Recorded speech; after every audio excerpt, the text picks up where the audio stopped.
Isso aí é uma longa história. Eu me lembro, nós somos de uma família de imigrantes nordestinos que veio no embalo da construção da capital para Brasília, 7 irmãos.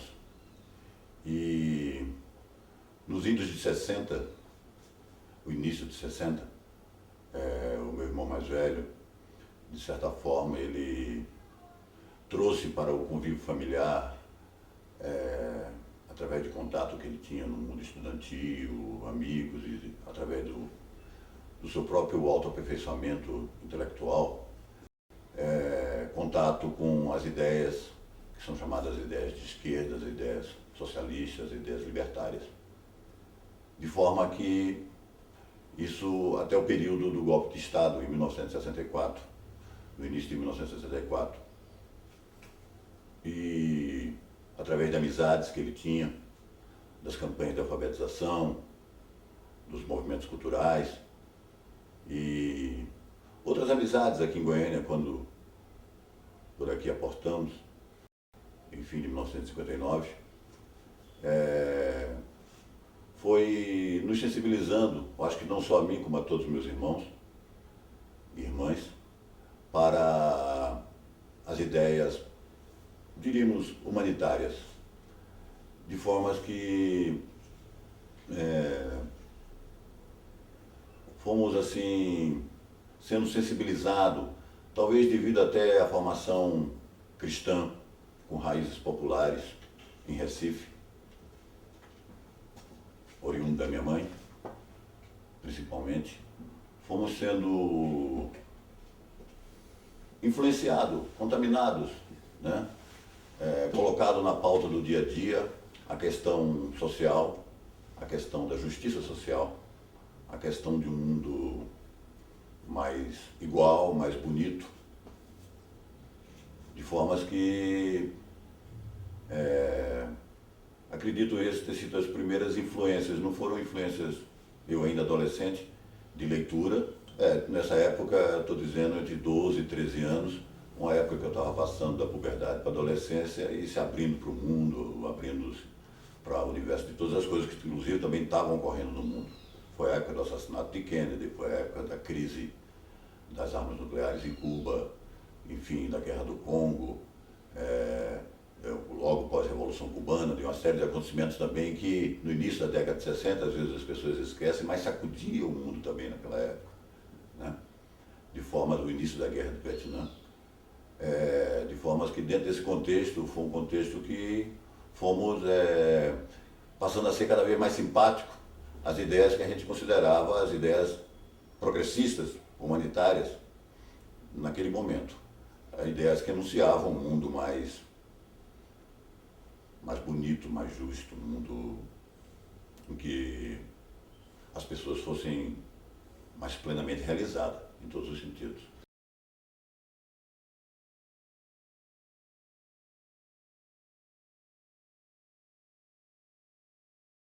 Eu me lembro do dia 31 de março.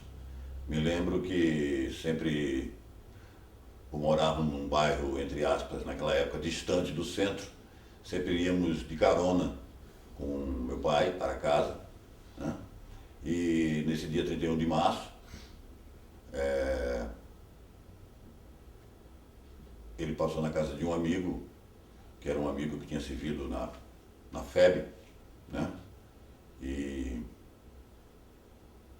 não me ocorre o nome agora do amigo, mas ele comentou alguma coisa sobre as movimentações de tropa que já se anunciava em Minas Gerais e que o golpe realmente está entre essas duas datas, dia 31 de março e dia 1º de abril, né? Então, já sentimos um burburinho, né? Nesse dia, apesar da mídia, naquela época, ia mais devagar, mais lentamente as notícias, mas já se refletiu aqui em Goiânia, né? Esse burburinho de que havia movimentações de tropas no Rio de Janeiro, em Minas Gerais, aliás, se dirigindo para o Rio, que era o General Mourão, preparando aquilo que veio resultar no golpe militar de 1964. Eu me lembro vagamente, né? Não tenho uma lembrança, inclusive agora esqueci, sempre me lembro, mas agora esqueci esse amigo de papai, né? Que passamos na casa dele, e ali numa viela que tem na Araguaia, e ele comentou alguma coisa, porque as pessoas buscavam informação também naquela época, um pouco através de uma outra pessoa que estivesse sabendo alguma coisa que estava realmente ocorrendo, né? Então isso fez com que a gente já acordasse no dia 1º de abril, já com os fatos se concretizando, né? O que veio resultar na deposição do presidente João Goulart, né? E que naquele momento não se encontrava em Brasília, me lembro bem, encontrava-se no Rio de Janeiro, no Palácio do Rio Negro, me parece que em Petrópolis, algo assim. E o golpe aconteceu sem resistência, né? Aconteceu ou com pouca resistência, em termos de todo o Brasil, porque uma ou outra resistência localizada, né? Quase de caráter simbólico, mas não houve nenhum segmento, nenhuma fração da sociedade que realmente resistisse à avalanche do golpe militar, consubstanciada no apoio de quase todos os comandos militares no Brasil, né? Com exceção de um ou outro que ficou meio na corda bamba.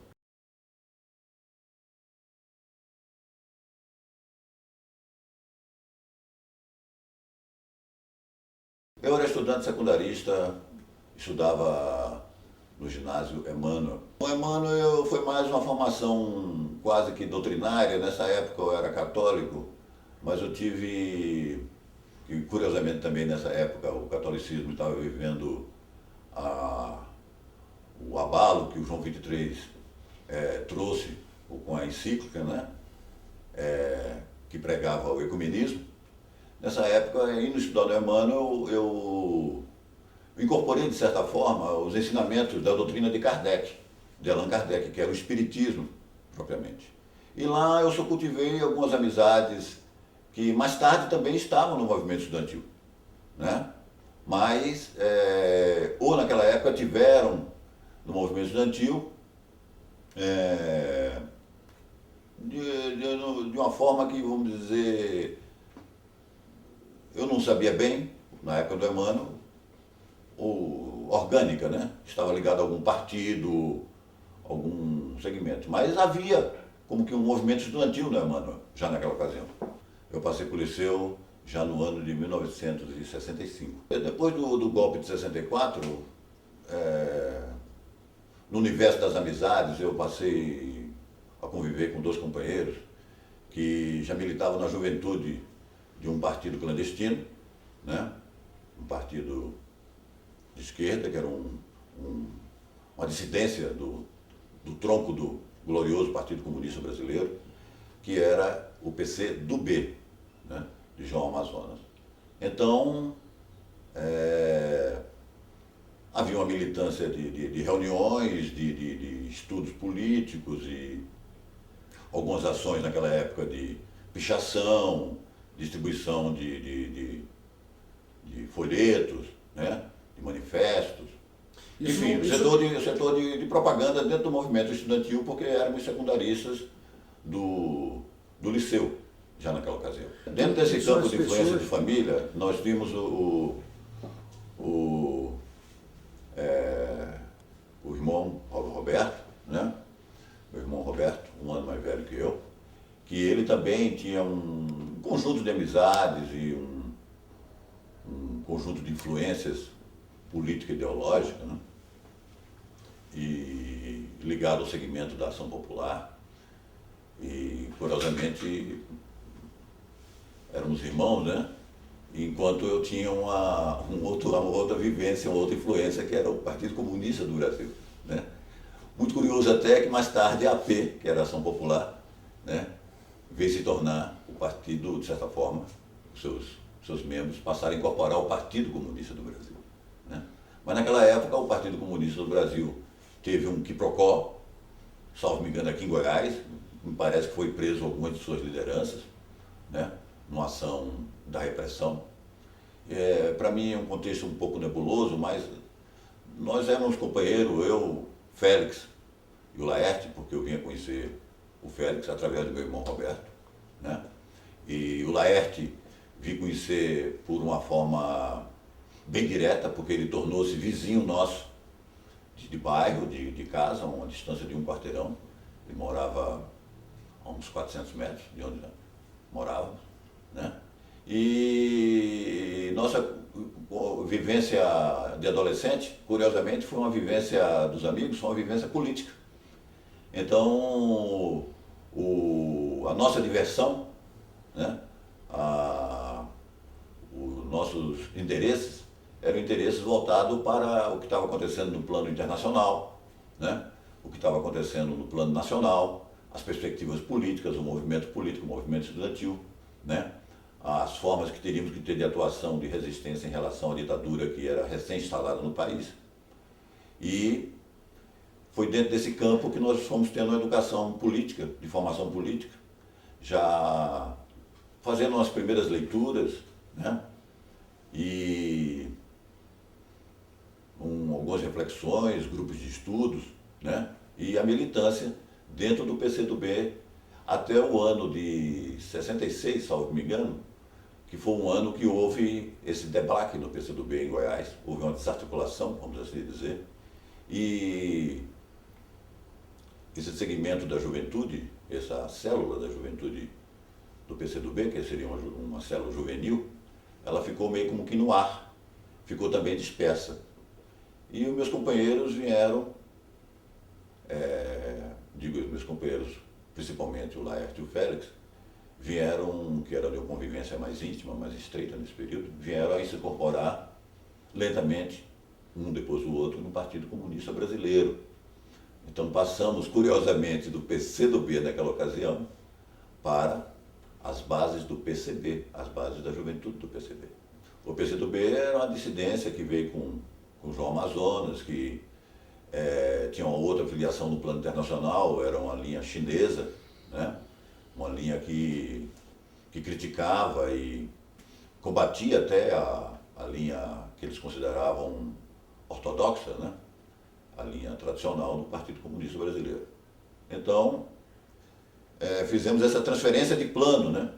De um Partido Comunista para um outro Partido Comunista. Mas, no plano você perguntou do liceu, etc., até 68, no plano da convivência, era uma convivência dentro do segmento do movimento estudantil. Que a nossa vida era uma vida também de estudantes. Estávamos ali fazendo o primeiro ano, o segundo ano, o terceiro ano ginasial na época, no Liceu de Goiânia, né? E havia o Grêmio Literário, né? O Grêmio Literário era um espaço de atuação. Então a gente vivia muitas vezes até mais dentro das salas do Grêmio do que na sala de aula, propriamente. A sala do Grêmio também era uma sala de formação e informação, né? Eu me lembro bem que na época a gente gostava de colocar o som para bombar, vamos assim dizer, no Grêmio, as músicas dos Beatles. Na época, eu digo de informação também nesse sentido, ele era um vetor, o Grêmio Literário Febres e Bulhões também era um vetor de informação. Lá também fizemos o cineclube, né? Quer dizer, era a época dos festivais, então o Brasil também vivia uma época de uma explosão muito grande, né? Tivemos o tropicalismo, teve o surgimento do movimento hippie no contexto internacional, né? Dos Estados Unidos, o movimento Black Power, que hoje nós estamos vivendo a época de Barack Obama, mas naquela época estava surgindo o movimento Black Power, Angela Davis, né? Malcolm X, X, né? E outros, né? Stokely Carmichael, nos Estados Unidos, né? Foi a época do assassinato do pastor Martin Luther King, de grandes combates na Guerra do Vietnã, o Roberto Kennedy, né? Então, o surgimento dos Beatles, do movimento hippie, do movimento feminista, da pílula anticoncepcional, da mini saia, são aquelas coisas que configuraram, vamos dizer assim, o ano de 68, que foi um ano realmente muito especial. Dizem que foi um ano que a juventude tentou tomar o céu de assalto, né? E era verdade, havia como que uma projeção de força e de energia para a materialização do sonho, né? Havia como que uma vontade realmente de toda a juventude de que, naquela época, de que o mundo fosse uma coisa diferente, né? Radicalmente diferente. Então, foi realmente um ano muito importante. Toda essa trajetória que você perguntou do Liceu culminou realmente no ano de 68 através de, vamos dizer assim, de marchas e contramarchas que eram configuradas nas mobilizações de greve no Liceu e de passeatas, principalmente.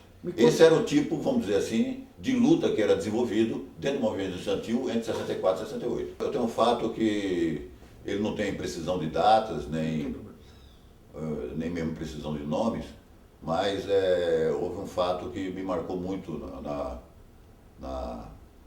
nessa trajetória do Liceu, que foi uma disputa que hoje, vendo de uma forma retroativa, eu acho que foi, curiosamente, muito democrática, uma disputa que houve dos segmentos que atuavam dentro do movimento estudantil em relação à conquista do Grêmio Literário Fés de Bulhões.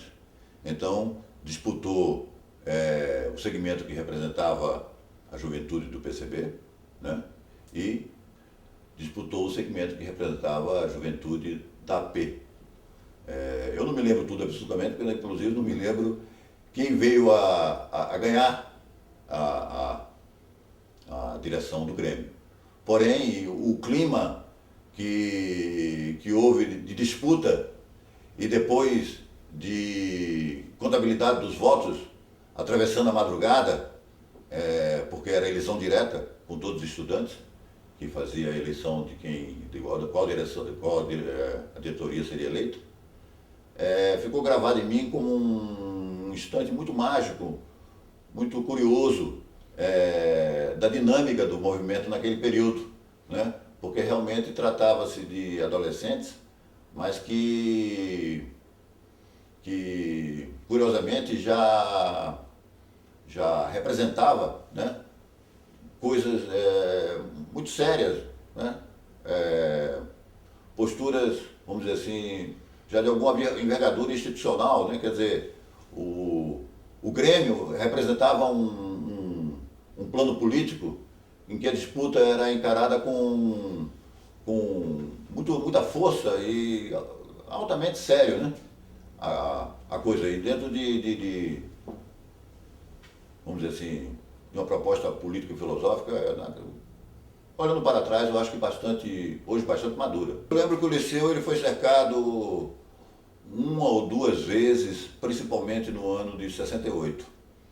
Principalmente no ano de 68, onde, vamos dizer assim, o conflito se intensificou entre o movimento estudantil e as forças de repressão, né, da ditadura militar. Então, o Liceu ele foi palco de acontecimentos muito intensos, muito vibrantes, né? Houve várias greves, e fora as greves folclóricas, né, como a greve do Vulcabras. A greve do Vulcabras foi uma greve que respondeu à obrigatoriedade do uso do Vulcabras dentro do uniforme do Liceu. O Vulcabras era um sapato, né? Era um tipo de sapato que tinha uma média popularidade no mercado, como um bom sapato, né? Era o sapato Vulcabras.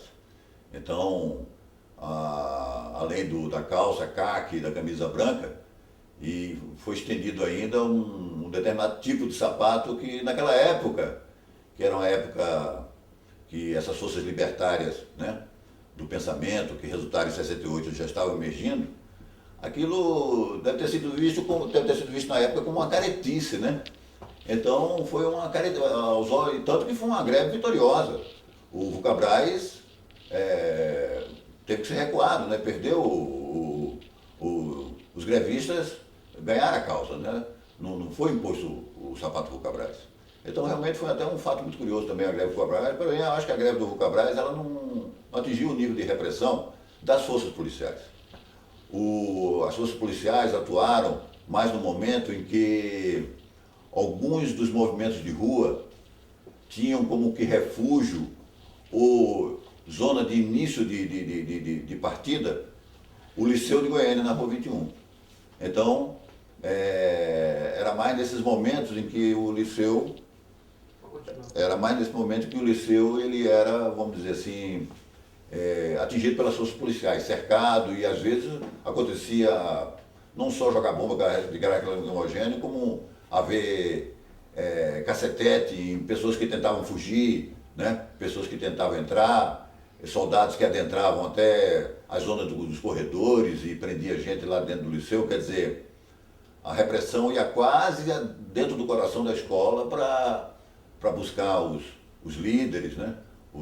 Aqueles que eles consideravam os ativistas. Eu sinto que, na lembrança, que houve momentos dramáticos, mas eu não me lembro exatamente de uma prisão, mas eu ouço falar que houve prisões em volta do campo do liceu, naquelas ruas adjacentes, e me parece que também no quintal do liceu, no pátio, no quintal, houve prisões. Não só em Goiânia, eu acho que em todo o Brasil.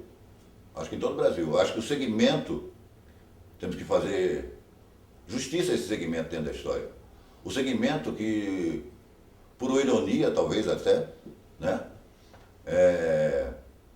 Entre 64 e 68, o segmento que mais resistiu à ditadura foi o segmento do movimento estudantil no Brasil, onde houve as passeatas, onde houve as manifestações, onde houve qualquer tipo de resistência mais consequente que pudesse vir desdobrar numa reversão do processo autoritário que se instalava, foi o movimento estudantil. Claro que houve greves operárias, houve movimento camponês, houve a tentativa da guerrilha Caparaó, na divisa de Minas com... Eu não sei bem, na época saiu no jornal com uma coisa assim meio até curiosa, não tínhamos informação disso, me parece que uma coisa ligada ao Leonel Brizola, uma coisa que veio do sul do país, numa tentativa de um foco de guerrilha já naquela época, que não teve maiores, vamos dizer assim, foi desbaratado e não teve maiores consequências. Mas eu não me lembro bem, nem era muito ligado a essa história. Eu acho que minha atuação veio um pouco até ligado ao aspecto da atuação até artística e cultural. Porque antes do movimento estudantil, ou no período do movimento estudantil, eu também fiz uma peça de teatro aqui em Goiânia, né? Que era O Sequestrado de Autônomo, né? Os Mortos em Sepulturas, aliás, de Jean Paul Sartre, né? E eu sempre gostei muito de falar poemas, né? E me expressar assim em público nesse campo, né? Teatro, poesia, né? E havia também a questão da oratória, quem ia se manifestar, falar as coisas, né? No contexto da, vamos dizer assim, da agitação e da propaganda, né? Essa parte de comunicação. E eu sempre tive uma voz meio tirotante, assim, né? Um pouco mais grave, e tinha um alcance grande. Naquela época eu não usava muito megafone, nem microfone, nem nada, era um som direto, né? O megafone nem tinha chegado. Então, eu atuei várias vezes nesses comícios relâmpagos, né? Que eram comícios para convocar a passeata, né? Ou para anunciar uma passeata que viria, né? Ou para fazer uma denúncia grave na época, de uma prisão, um sequestro, né? Uma atrocidade da ditadura, né? Então, o comício relâmpago, que ficou famoso naquela época como comício relâmpago, era um comício que eram feitos rapidamente em lugares estratégicos para não dar tempo ao esquema da repressão poder sufocar a ação, né? E esses comícios aconteciam em vários pontos da cidade, né? Acontecia em Campinas, no mercado, em Vila Nova, nas ruas na Avenida Goiás, né? Na Avenida Anhanguera, e próximo da zona da escola, né? E havia vários companheiros que participavam dos comícios relâmpagos, eu era um dos que participava dos comícios relâmpagos, né? Fora a pichação, também fazíamos pichação, abaixo a ditadura, né? Abaixo o Mec Zaide, né? Existiam as palavras de ordem naquela época que fora os gorilas, né? E, enfim, havia diversos tipos de ação que essas ações que a gente fazia, né? Então meu nível vamos dizer assim, de certa forma, não diria de liderança, né? Mas de inserção, vamos dizer, no movimento, aqui em Goiânia, foi aumentando, né? Porque eu me tornei conhecido, porque falava poemas do Brecht, né? Gostava muito daquela poesia, né? A propriedade privada, a anomalia pré-histórica, qual a diferença há entre fundar e assaltar um banco, né? Falava sempre esse poema, né? Falava outros poemas do Brecht, que na época era um poeta muito reconhecido, né? Vamos dizer assim, dentro do movimento estudantil e do movimento da cultura popular. A Esquerda Festiva, o Porra Louca, né? O um pequeno burguês, né? Vamos assim dizer. Mas eu acho que da parte dos companheiros, dos amigos, dos companheiros, né? Dos camaradas, eu acho que não, eu acho que sempre houve o maior respeito, o maior carinho. Havia críticas sim, né? Porque ninguém é perfeito e todo mundo tem suas limitações, inclusive os que criticam também, às vezes, mas você era submetido a uma crítica, obrigado muitas vezes a fazer uma autocrítica, né? Havia crítica novamente, mas eu acho que dentro do contexto afetivo havia como que uma admiração até, e um carinho, e um reconhecimento pelo seu papel, pela sua inserção, mesmo sendo um papel ligado um pouco à arte, à cultura. Naquela época, você se lembra, a gente também era ligado à perspectiva até de fazer cinema, via o cinema novo, Glauber Rocha, né? Gostava de toda essa ideia também, né? Que estava no ar. E o cinema também era uma coisa encantadora, a perspectiva, que naquela época os recursos eram muito caros, mas a ideia de fazer cinema e tudo mais, né? Então, fora isso, também a atuação política dentro do plano estudantil, dos movimentos de rua e etc. Então,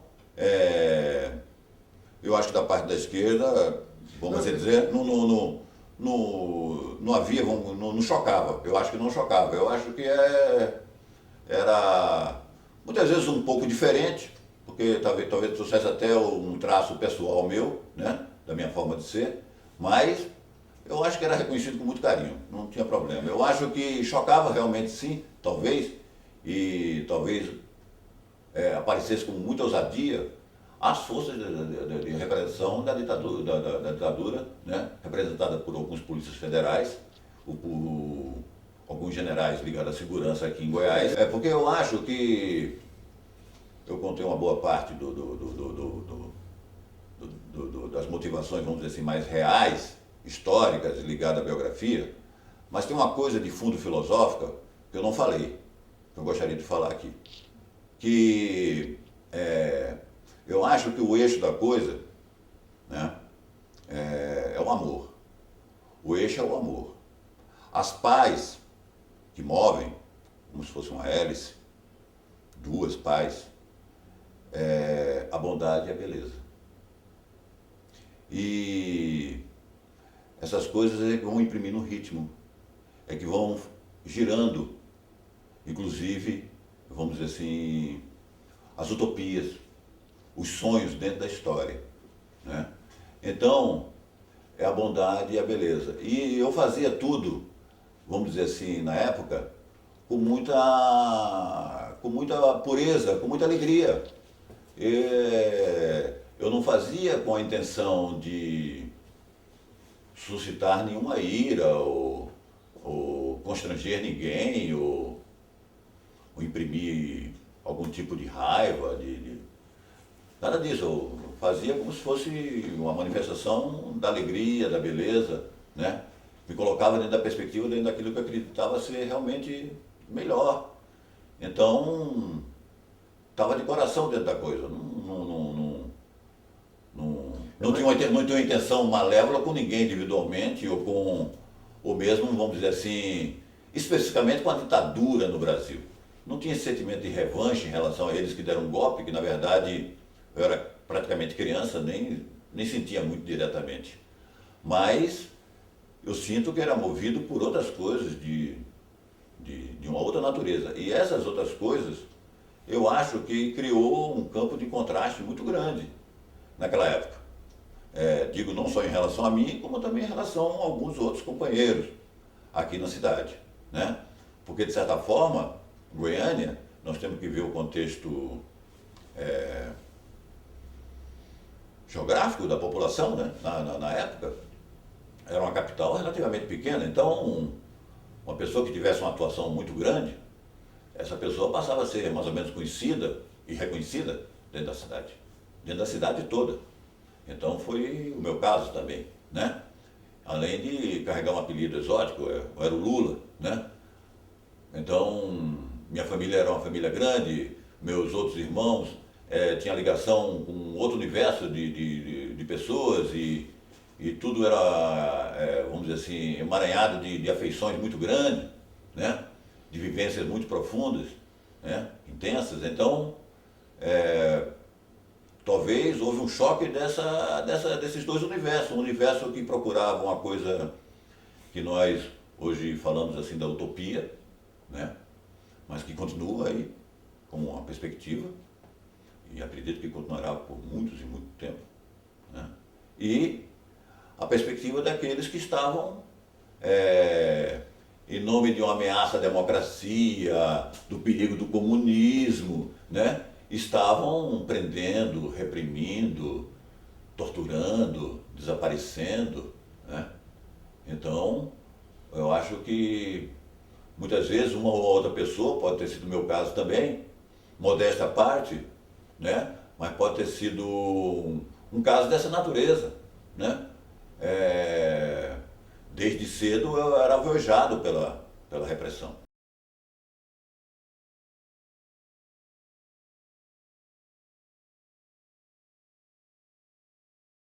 Eu poderia dar vários exemplos, Eu vou dar um bem direto, tá? Eu acho que um grande aliado do movimento estudantil, na época, e que tinha uma relação de simbiose com o movimento estudantil, era a música popular brasileira, né?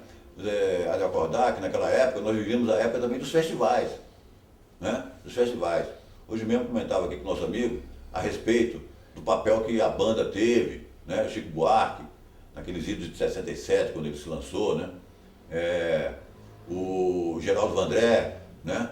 Com suas músicas de protesto, que também era desse período, né? O Edu Lobo, Arrastão, né? Os festivais, né? Quando começou o surgimento da Elis Regina, né? Da Nara Leão, aqueles shows, Liberdade, Liberdade, Opinião, né? Então, a música, vamos dizer assim, era uma espécie dentro de uma mecânica, né? Era como se fosse a correia, né? Ela tinha um papel, vamos dizer assim, de correia entre as próprias pessoas, né? Os indivíduos e a mobilização, né? Para a resistência à ditadura. Então, eu acho que muitas músicas eram, naquela época, realmente músicas engajadas, músicas que tinham o endereço certo, músicas conscientes.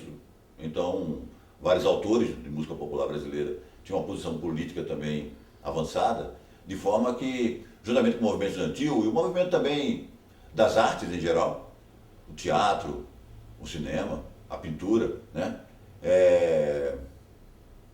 Fazia esse papel de correia, né? Entre a sociedade, né? Ou uma vanguarda, um segmento mais avançado da sociedade e a resistência à ditadura.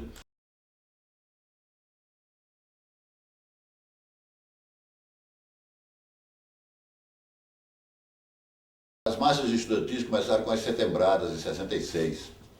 Depois, aqui em Goiás especificamente, houve algumas greves e alguns movimentos também no ano de 67. Mas, salvo me engano, não foi tão contundente. Porém, o ano de 68, nós temos que lembrar que ele abre, logo no início, no final de março, com um assassinato numa manifestação que houve no restaurante Calabouço, no Rio de Janeiro, com a morte do Edson Luiz.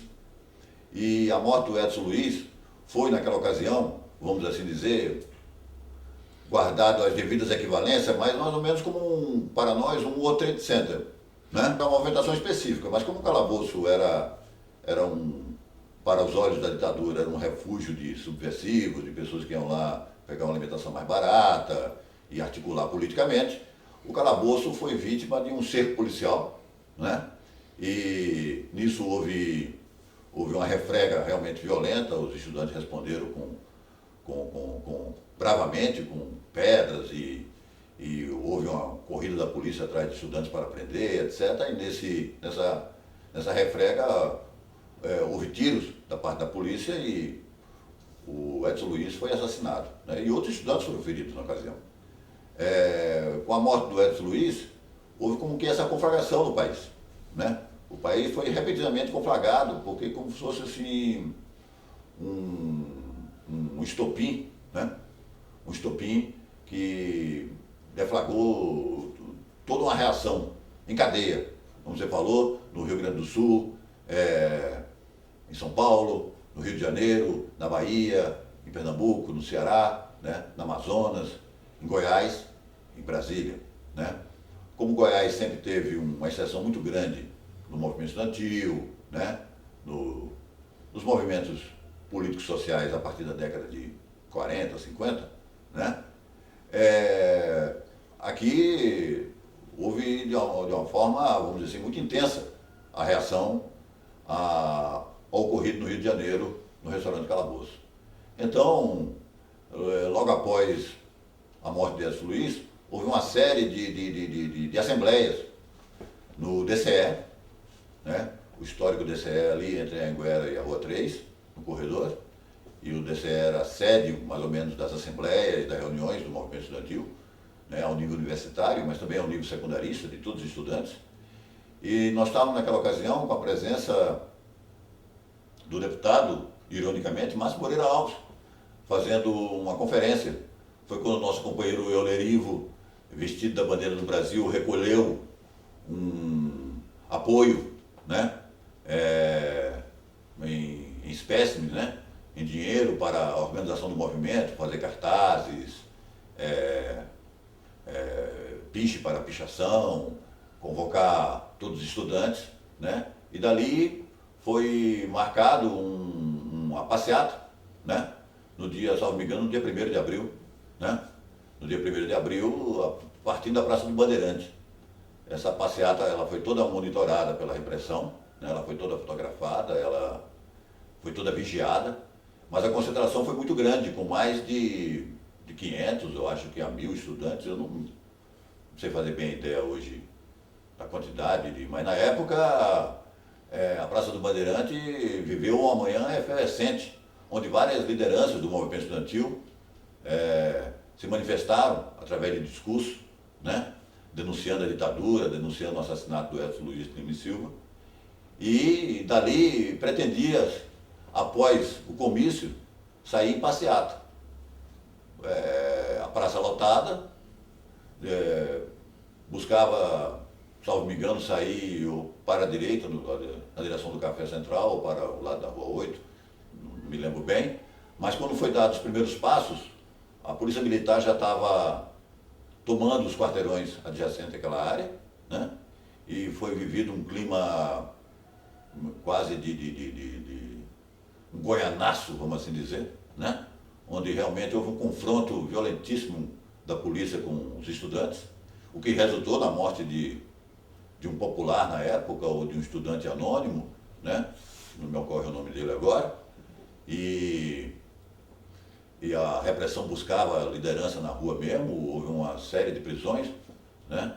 E toda manhã e toda tarde o centro da cidade ficou, vamos dizer assim, num clima de conflagração, né?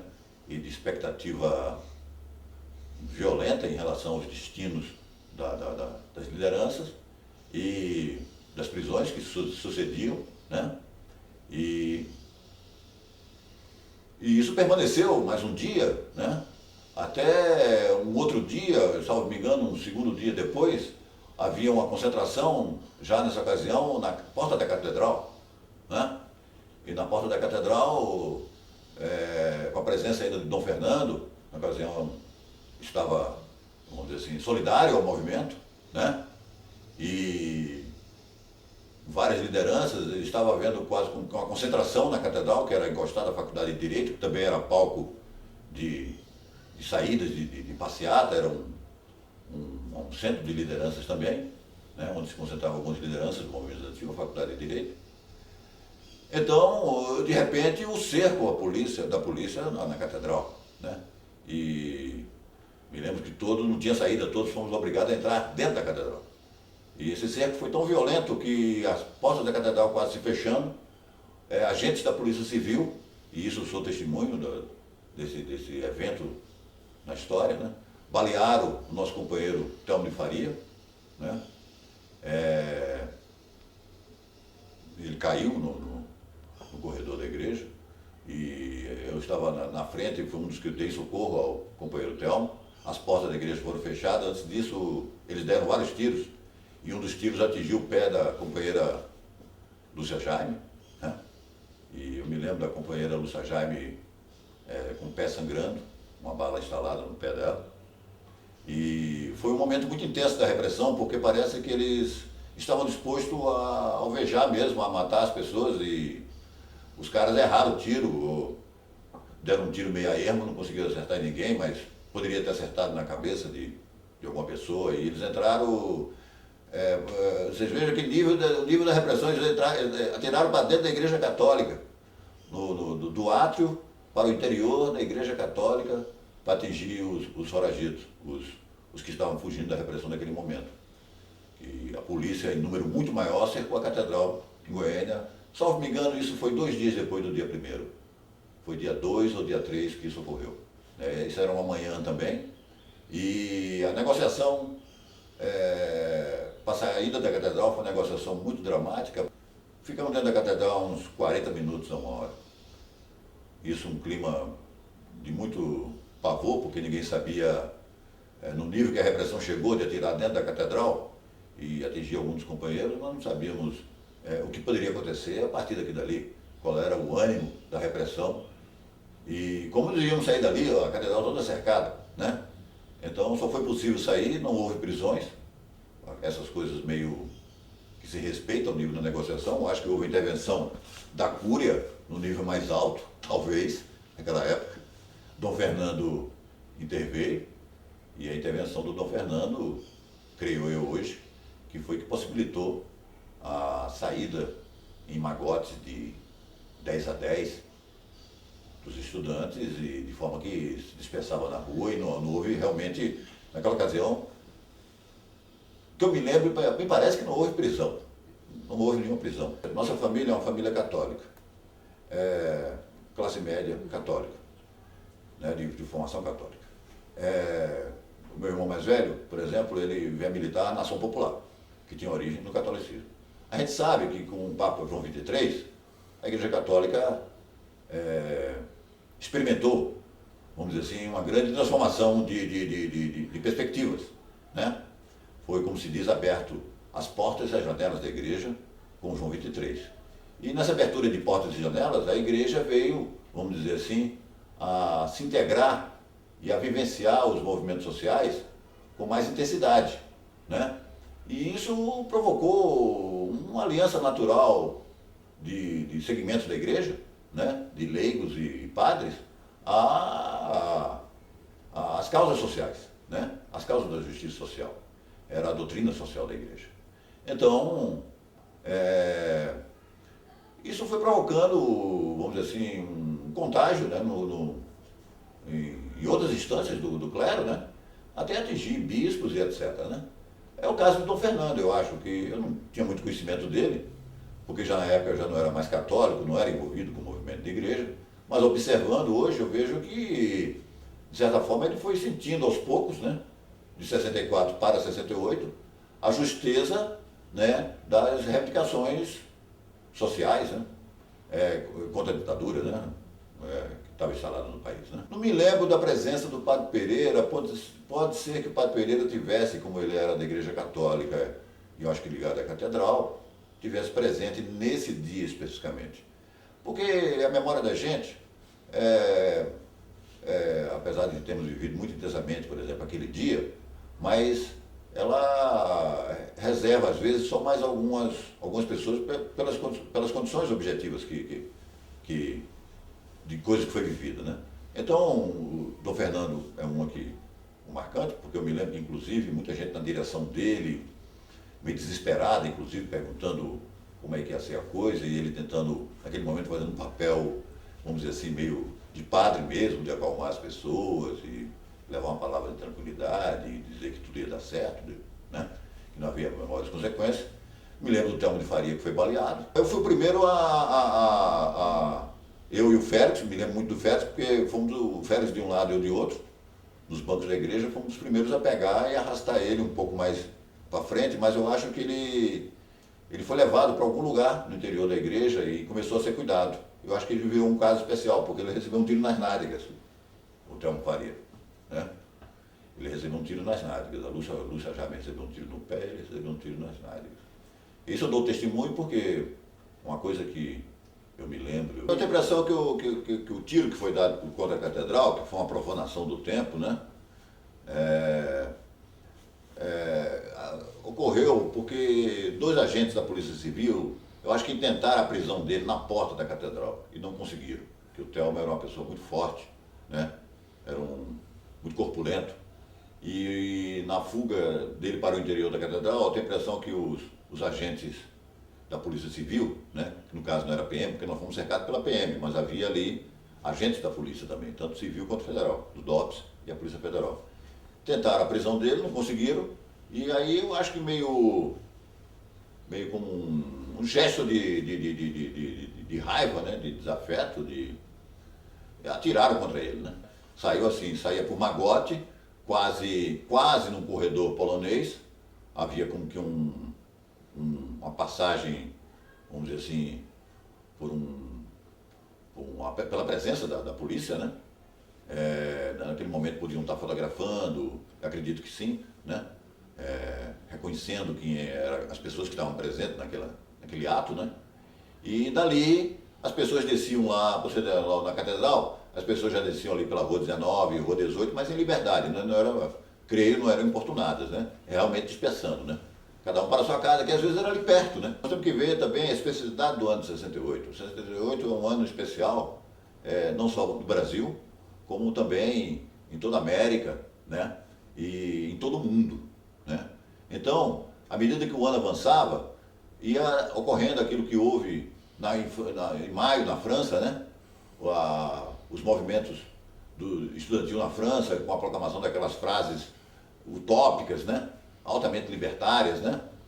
Debaixo do asfalto a praia, né? Proibido proibir, né?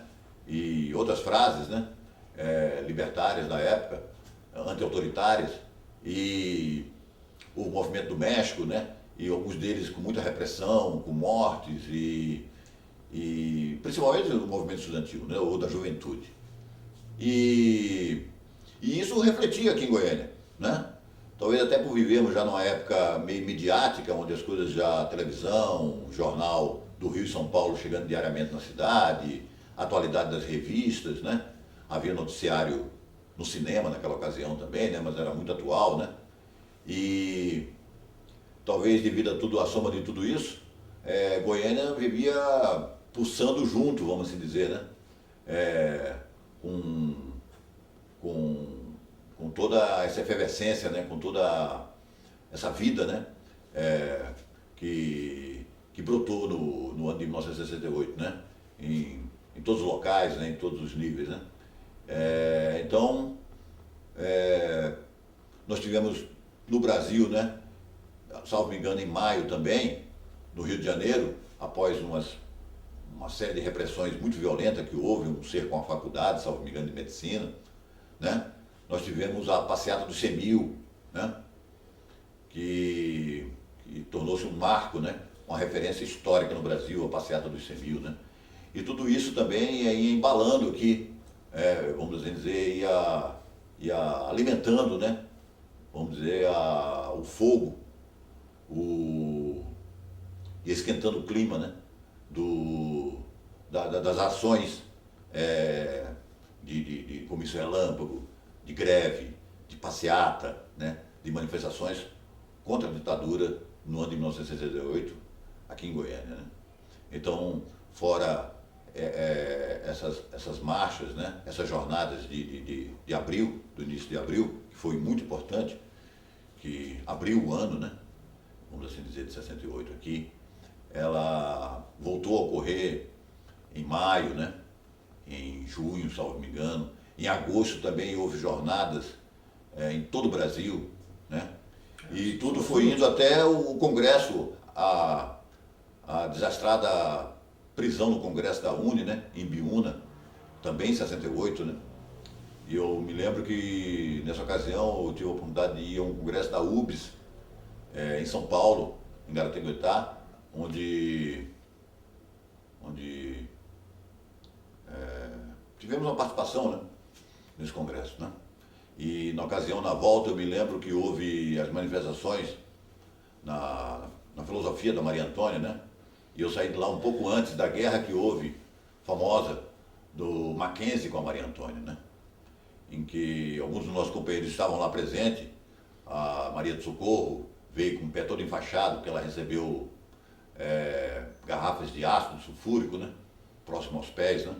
E outros companheiros foram feridos na guerra, companheiros aqui de Goiás na guerra da Maria Antônia em São Paulo, né? Nessa ocasião ficou bem configurada essa batalha da Maria Antônia, porque era o que existia também, um pouco que existia de vivo, de expressivo da direita no movimento estudantil, representado no Mackenzie, São Paulo, contra os segmentos avançados da filosofia na Maria Antônia, né? Ali, né? Inclusive, na época, eu tive até a oportunidade, curiosamente, de conhecer de vista, né, o líder, na época já famoso em todo o Brasil, José Disseu. Porque o movimento estudantil universitário, na época no Brasil, pontuando, vamos assim dizer, tinha 4 grandes lideranças, né? Vladimir Palmeiras, José Disseu, o Travassos, Luiz Travassos, José Disseu, Vladimir Palmeiras, Franklin Martins, né? Que hoje é ministro das Comunicações. Eu estava sendo monitorado, eu estava na iminência de ser preso, vamos assim dizer, num momento de preferência de flagrante, né? Vamos dizendo numa linguagem policial, né? O em flagrante, né? Quando houvesse uma manifestação. Eu sinto que eu era um alvo, só que a gente também contava com uma certa esperteza, né? Que nem o Chaves, né? Então, era bom nas corridas, nas fugas, né? Havia os esquemas de saída, né?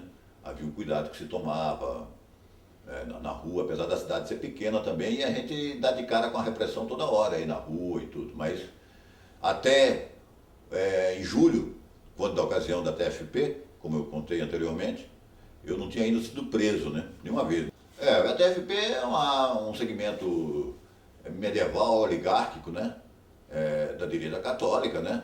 Que, através do Plínio Correia, que reverencia brasões, né? Em uma conduta toda, vamos dizer assim, super disciplinada, meio jesuítica, né? E eles têm uma estrutura quase militar, né? De disciplina, não conheço muito de TFP, mas eles atuavam sempre com terno e gravata, muito bem vestidos, cabelos curtíssimos, né? É uma caretice total, né? E sempre pegando assinatura contra padre subversivo, combatendo o divórcio, né? Essas tendências mais liberais da sociedade, né? E claro, contra o comunismo como iniciativa, vamos dizer assim, principal, né? Da sua atuação, né?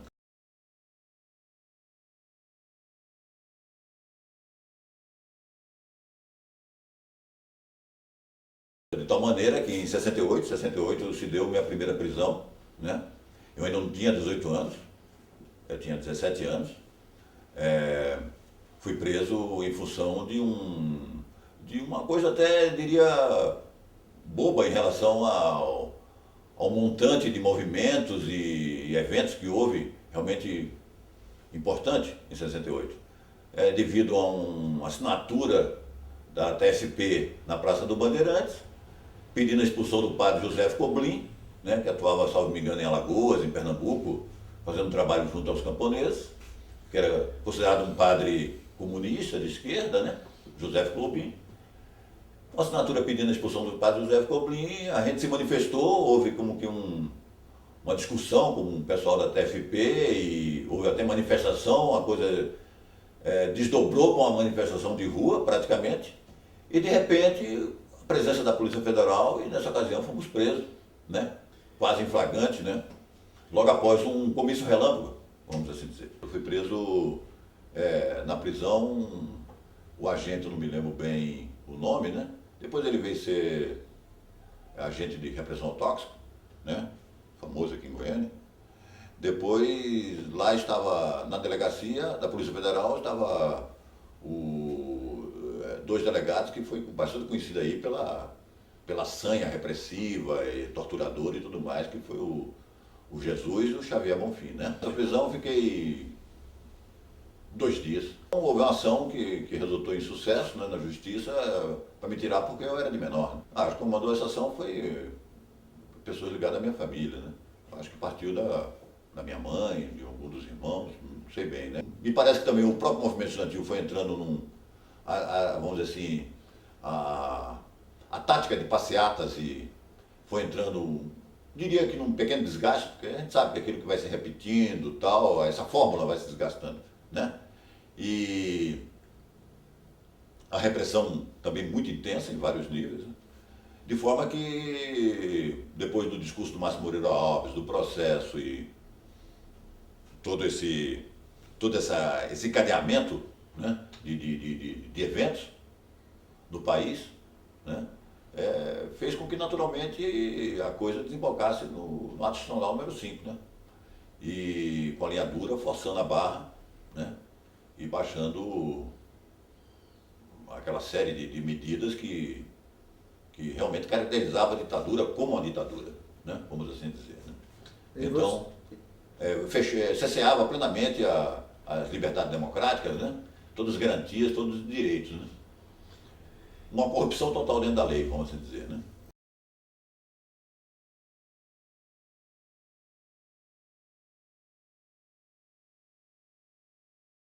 Eu acho que o golpe militar de 64, ele não tinha ainda acabado sua formatação e essa formatação veio com a AI-5, essa formatação final, vamos assim dizer, dos reais, como você falou no início, o golpe veio realmente com esse disfarce que rapidamente retornaria vamos dizer assim, ao veio, né, da democracia novamente, mas o que nós vimos foi que, à medida que o movimento estudantil, né, o surgimento também de algumas ações da luta armada e os movimentos de igreja, né, esses movimentos também dentro do mundo artístico, do jornalismo também, enfim, o pronunciamento do deputado Márcio Moreira Alves, né, que pode-se ver até como uma peça artística, porque o que falou o Márcio Moreira Alves naquele discurso? Ele falou para as moças do Brasil não darem muita bola para os soldados, porque os soldados estavam reprimindo os estudantes, estavam invadindo a Universidade de Brasília, né? Foi exatamente por ocasião da Universidade de Brasília que o deputado Márcio Moreira Alves fez aquele discurso célebre que desembocou no AI-5, né? Porque o AI-5, a desculpa foi a cassação do Márcio Moreira Alves, que não ocorreu, que o Congresso não aprovou. Então, um dia depois, eles editaram o AI-5. Então, eu acho que a chamada linha dura, né, ela já vinha impondo, vamos dizer assim, sua visão dentro do esquema do golpe, né, de 1964. E isso, a resultante disso foi o ato institucional número 5, né, que realmente fez descer sobre todo o país, né, as cortinas escuras, né, a coisa realmente ficou fechada, nuvens sombrinhas rondando a vida de todos os militantes, de todos os cidadãos democratas do Brasil, né. Então, essa eu acho que foi uma resultante, vamos dizer assim, a meu ver, natural, né. Não é que havia possibilidade de uma outra coisa, não havia possibilidade de outra coisa. Realmente, a ação, vamos assim dizer, desses segmentos que resistiam à ditadura foi uma ação muito dramática, porque foi caminhando para um ápice sem saída, né? Um ápice sem saída, que resultou depois em perseguição, em morte, em tortura, em desaparecimento. Em todos os segmentos também, no mundo artístico também ocorreu, e no mundo jornalístico, né? Que tudo isso nos anos posteriores a 68, que foram os anos chamados anos de chumbo da ditadura, né? Foi o ano de 69, que houve o surgimento da luta armada, que foi um componente que, vamos dizer assim, eriçou os ânimos, né? Da repressão, né? A repressão tornou-se ainda mais feroz, né? Torturando, matando, desaparecendo. No final de 68, depois do AI-5, inclusive, eu acho até que contaminados por projetos de natureza mais interna, mais geográfica, mais do meu lado, vamos dizer assim, aventureiro, eu projetei uma viagem para o Amazonas, né?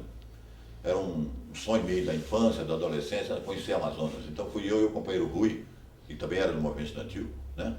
Nós fomos nós dois ao Amazonas, passamos lá uns 3 meses, fomos meio de carona na época, de barco, e depois voltamos pelo Nordeste. Eu voltei a revisitar minha terra natal, que é Recife, né? Fazia quase 10 anos que eu não ia a Recife. E depois voltei, já beirando março, para Goiânia, já 69.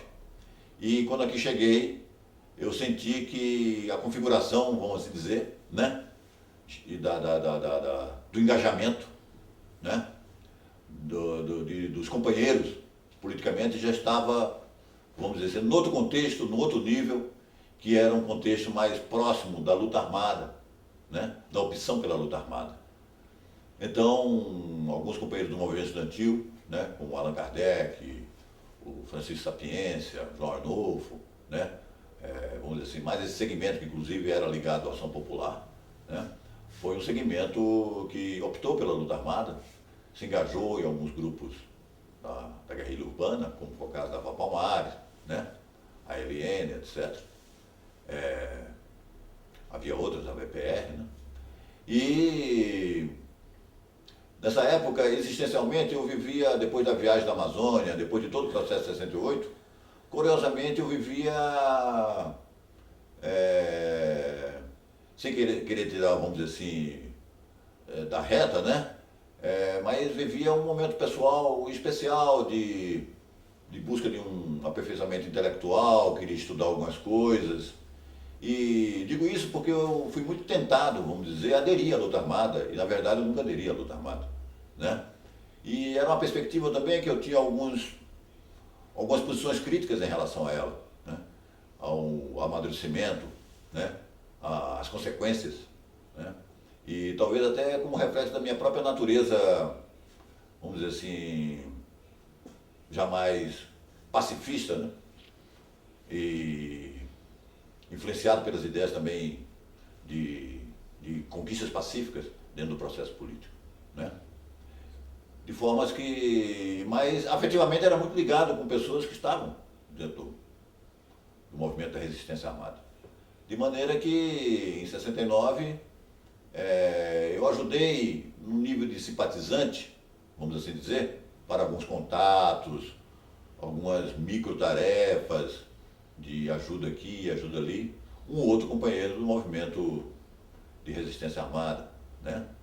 Mas sem estar engajado organicamente, sem pertencer a nenhuma das organizações, nenhum dos partidos, né? Mas em setembro de 69, no dia 6 de setembro, né?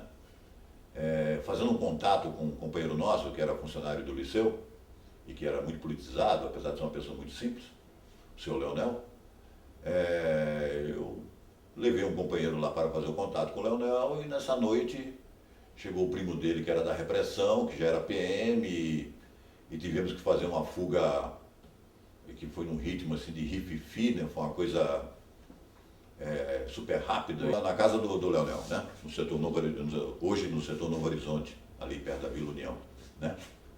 E ainda bem que o muro era vazado pelo fundo, tinha um cerrado, e nós nos enfiamos assim na escuridão do cerrado, né? Era de noite, né? Mas, infelizmente, não pudemos evitar a prisão do companheiro Leonel, né? Foi preso pelo próprio primo, né? E para dar conta da gente, onde a gente estava, etc., digo até com muito pesar, com muita dor, ele sofreu bastante. Ele e, posteriormente, a companheira dele, né? E teve uma prisão longa, viemos saber depois, né? E daí eu já não pude mais voltar para casa, né? Era o ano de 69, setembro, 8 de setembro, eu me escondi na casa de uma pessoa amiga, né? E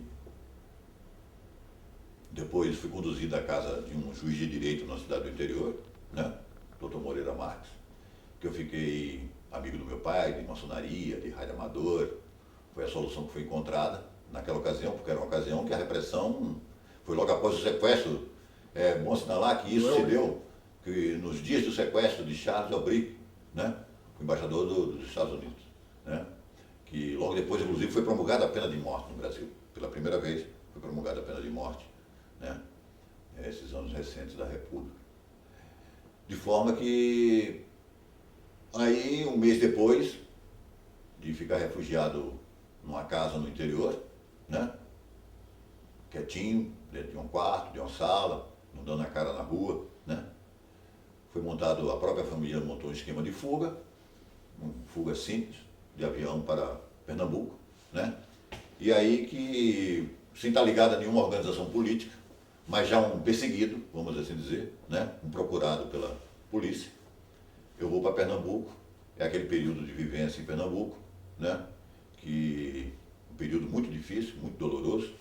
Eu estava noivo, né? De uma companheira, né? Tinha uma perspectiva de casamento e ela foi lá me visitar e a gente queria ficar junto e nessa ocasião minha irmã se casou, minha família, vamos dizer assim, deu uma desintegrada porque meu pai separou da minha mãe, um outro irmão casou, uma outra irmã estava estudando medicina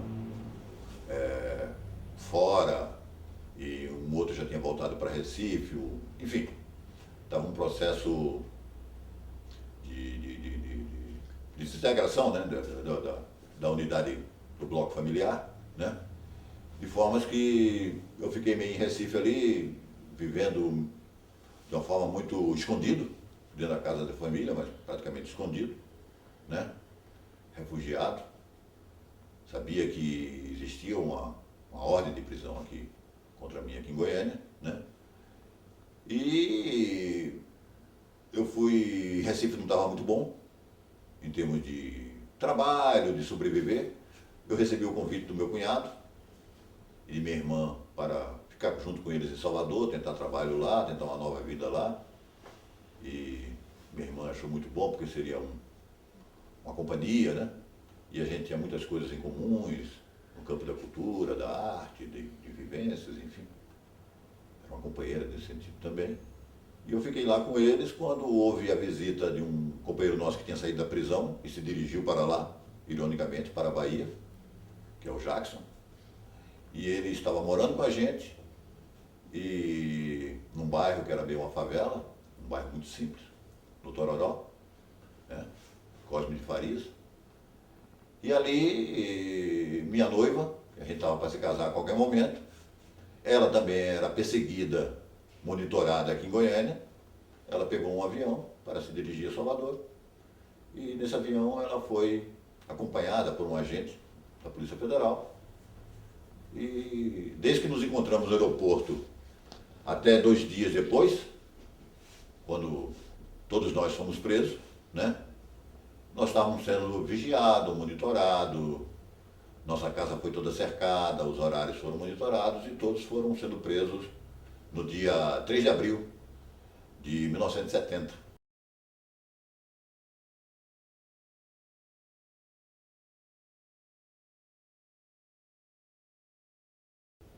Fomos presos na Bahia, depois recambiados para Goiás, ficamos 5 dias na Bahia, fomos recambiados para Goiás, e foi aí que foi minha prisão, em 1970. Eu, devido a esta ligação com a Val Palmares, a organização era a Val Palmares, né? Eu fiquei de molho, né? A bem da verdade, não fui molestado fisicamente, não fui torturado no sentido de da porrada, choque, a não ser o molestamento da prisão, um período de solitária, sozinho, uns 20 dias de solitária, de 20 a 30 dias de solitária. Curiosamente, uma solitária numa grande cela, não numa cela pequena, uma solitária de cela grande aqui no quartel do 10º BC. Então depois a cela foi sendo incorporada com outras pessoas, e nessas nós ficamos de molho lá, prestei depoimento, né? E quase um depoimento formal, um determinado dia, uns 20 dias depois da prisão. E fiquei lá 5 meses, mas porém eu fui mantido preso, né? 5 meses e 11 dias. Não fui torturado.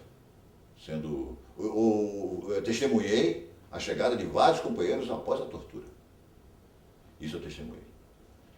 Companheiros e pessoas que eu passei a conhecer lá dentro, que não eram companheiros, né? Mas comigo mesmo não houve tortura, né? No sentido clássico da tortura, né? Da pessoa apanhar, né? A pessoa receber pancadas e telefone, choque elétrico, enfim, todas essas barbaridades. Foi feito um processo, eu fui julgado pela Justiça Militar, praticamente um ano depois, e fui condenado a 6 meses de prisão.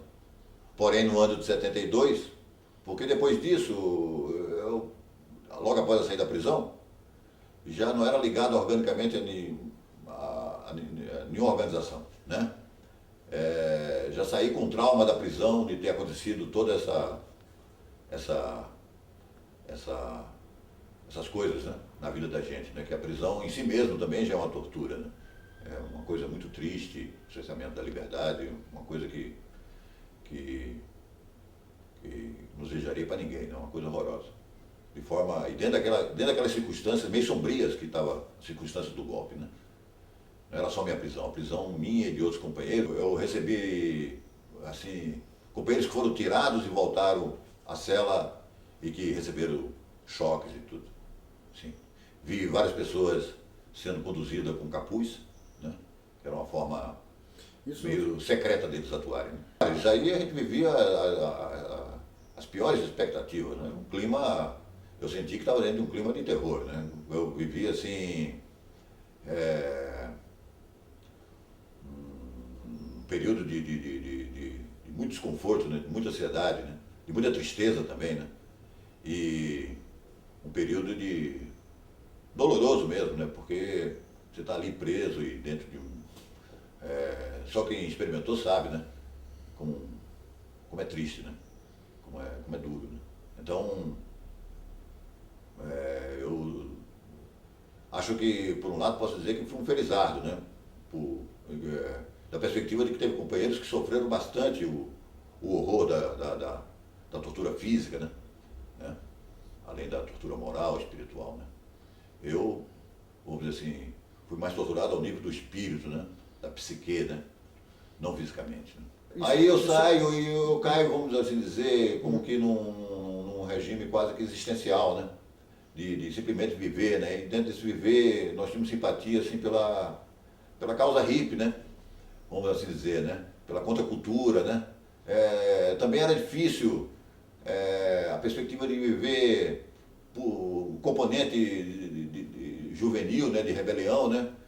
Não dificultava o enquadramento, né? Um trabalho no sistema, 8 horas, terno e gravata, né? Ou então mesmo, até como eu comecei a fazer, a universidade direitinho, uns 4 anos, forma, pega um canudo, né? Aquilo que tinha como opção, né? Que seria a opção mais natural, né? Mas não, o que aconteceu foi que a gente caiu na estrada, né? Caiu na estrada, né? Descobrimos a experimentação de algumas drogas, né? Como a marihuana, né? O LSD, né? E a descoberta do rock and roll como um elemento de revolucionário até, né? Dentro do contexto cultural, né? Com música e eventos, né? Tinha havido o Woodstock, né? O movimento hippie, né? Então a gente, vamos dizer assim, ficamos underground, né? Underground, era uma página do Luiz Carlos Maciel no Pasquim na época, que ironicamente eu lia na prisão e gostava muito. Underground, achava, vamos dizer assim, o papo do Maciel um papo muito, era um refresco ali dentro da prisão, o papo do Maciel, né? Então quando eu saí muito inclinado a levar em consideração isso que também estava surgindo na cultura brasileira, né? Porque você via nessa época muita gente nas estradas, né? O fenômeno do hippie, né? Das feiras de artesanato, né? Da forma de fazer cultura um pouco como protesto, fazendo coisas loucas, né? Contraculturais, né? Então, vamos dizer assim, eu passei esse início dos anos 70, né? Meu noivado, meu casamento não deu certo, né? Rompi com minha noiva, o que talvez tenha me levado mais ainda para essa faixa autônoma, nessa faixa de experimentação de dimensão que na sociedade também era marginalizada, né? Então, e a gente achava que, por isso mesmo, ela tinha um certo valor até político, né? Vamos assim dizer. Então era uma forma até de continuar a militância, só que incorporando existencialmente um determinado tipo de vivência, né?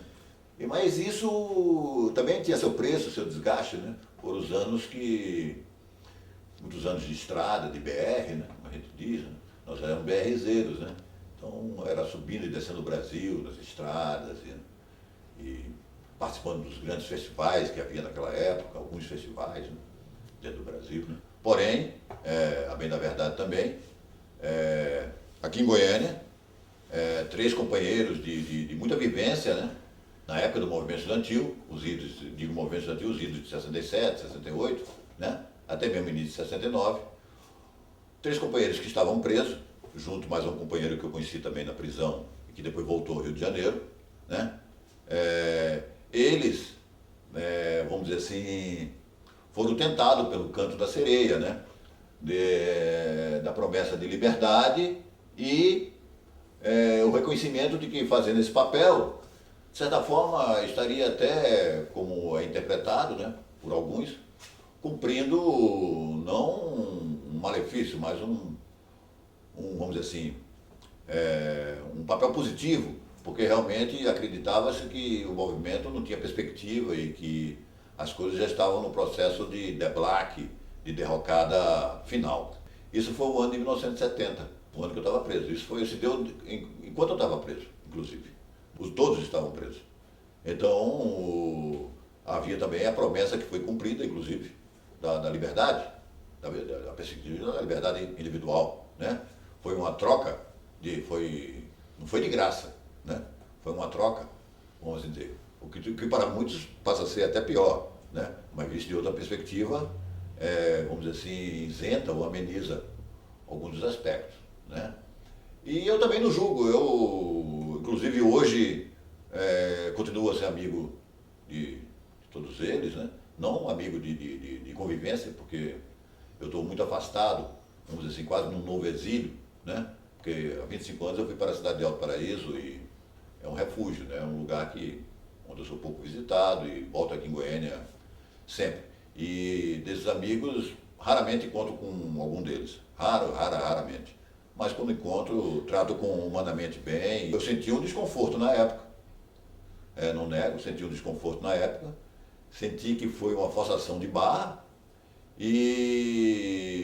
mas também não julgo com tanta severidade, porque acho que não foi algo que implicou, por exemplo, em novas quedas, não implicou no desbaratamento final do movimento. Foi uma válvula de escape, talvez não muito legítima, que foi usada por esses companheiros para aliviar a sua situação. Aconteceu em várias partes do Brasil, também não foi um número muito grande não, viu? Deve ter sido umas 15 pessoas que fez isso no Brasil, no máximo. Esse expediente foi um expediente que foi usado, né? O general Bandeira, no caso, eu fiquei sabendo depois, foi o que fez, vamos dizer assim, a cabeça desses meninos, né? Para que eles renegassem a luta armada e dissessem que bom era o projeto Rondon, né? Vamos tarará, e eles aceitaram, né? O pessoal era ligado mais às ações da guerrilha urbana. A guerrilha do Araguaia era uma guerrilha ligada ao PCdoB, e era uma guerrilha, eu não acompanhei o processo dela assim por dentro, né? Eu não militava no PCdoB na época, mas o que a gente lê hoje era uma guerrilha que vinha se instalando silenciosamente, né? Ela não tinha ainda, vamos dizer assim, ela não tinha ainda um painel de eventos, de ações, né? Que já fizesse ela ser reconhecida ou conhecida no Brasil, né? Então, eu acho que quando os meninos foram à televisão fazer isso, né? Digo meninos porque na época, olhando da perspectiva de hoje, eram praticamente meninos, né? Apesar da responsabilidade que eles já eram conscientes, né? Eu acho que não tinha nada a ver com a guerrilha do Araguaia, era mais relacionada à guerrilha mesmo urbana e aqueles que estavam querendo entrar, né? Vamos assim dizer, aqueles que estavam no limiar do engajamento ou aqueles que estavam no limiar do desengajamento. Eu acho que foi mais nessa direção que foi feito, né? E também um pouco para desmoralizar. Teve o caráter de desmoralizar a esquerda, mas aquilo que já estava, de certa forma, não a esquerda. Bom, a esquerda também, claro. Mas, no caso mais, a opção, vamos dizer assim, da luta armada, né? Que o endereço, o discurso tinha um endereço. Era baixar as armas e partir para os projetos tipo Rondon Brasil. O que não seria má coisa, inclusive. vendo também da perspectiva de hoje.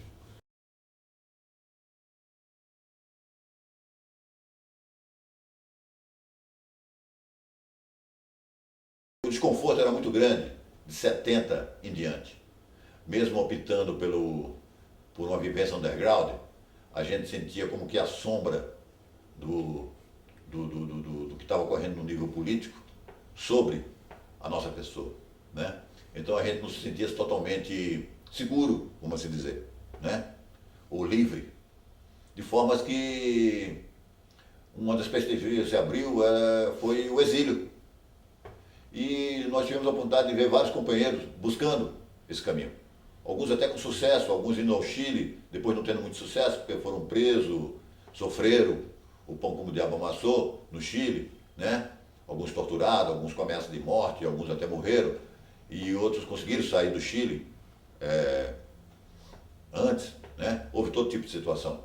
O exílio na época era o Chile, e a gente realmente pensava no Chile, porque o Chile, ironicamente, a partir de 70 vivia a experiência de Salvador Allende, né? Da alternativa pacífica para o socialismo, né? A terceira via de Salvador Allende. Então, e vivia um clima muito efervescente no Chile, nos anos 71, 72, e o Chile era o abrigo de vários exilados da América do Sul naquela ocasião. Então o que aconteceu? Aqui de Goiânia, inclusive, vários se dirigiram para o Chile. E a gente namorava aquela perspectiva, só que eu namorava a perspectiva no sentido, assim, vamos dizer assim, com um respaldo legal, com os documentos, porque também eu já estava naquele ânimo geográfico de talvez passar só pelo Chile, não ficar no Chile. Então eu pensava no passaporte e eu abri uma estratégia pessoal de tirar o passaporte, que foi se dirigir a Recife, porque sabia que aqui era impossível tirar o passaporte em Goiânia, e lá encaminhei todos os documentos e o passaporte não saía nunca. O passaporte não saía nunca. Como eu fui julgado e condenado a 6 meses de prisão, e na verdade tive preso 5 meses e 11 dias, nessa prisão em 70, foi expedido pela Polícia Federal a ordem de prisão do restante da pena, que eu não tinha cumprido ainda. Como se fosse uma picuinha, quase, realmente, né? De forma que eu fui preso e entrei ali naquela casa de detenção em Recife, fui preso em Recife, até me apresentei, foi uma prisão que eu me apresentei, não fui... A polícia esteve em casa, mas depois que eu fiquei sabendo que a polícia esteve em casa, eu não resisti à prisão, me apresentei à polícia para saber o que estava havendo. Não, você tem que cumprir a pena, e me puseram na casa de detenção, junto com vários militantes de alta importância no contexto do Nordeste. Quem era ele? O Carlos Alberto, que participou de refrega junto com a polícia, em que morreu gente em assaltos a carro forte. a caixa forte de uma empresa no Nordeste, o Rolim de Santos Cavalcante, e outros que na época eram bastante famosos. Eles fizeram depois várias greves de fome. Eu acompanhava com muito carinho pelo jornal, porque tinha sido companheiro deles na prisão por 19 dias.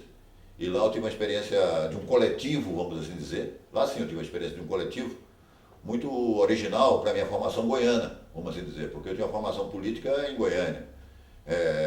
Os companheiros, o universo nosso, eram companheiros aqui de Goiás. E lá eu me vi dentro de uma prisão com pessoas que tinham uma vivência com as coisas do Nordeste, com a militância política do Nordeste, todos já cumprindo pena, né? Alguns até com perpétua, né? E de formas que foi muito enriquecedora, foi muito interessante. E na ocasião havia livros muito bons dentro da prisão, e a gente tinha uma vivência coletiva, fazia comida lá, e cada um tinha que cumprir uma tarefa. E no dia que eu saí da prisão, eu senti que os laços afetivos tinham sido muito aprofundados, e realmente eles me trataram com muito carinho. Eu saí de lá, eu acho que eles fazem isso com todo mundo, e fizeram comigo também. Eu nunca mais me esqueço, foi um momento muito emocionante na casa de detenção em Pernambuco, descendo as escadas, e todos foram até a porta e deram uma salva de palmas. Muito bonito.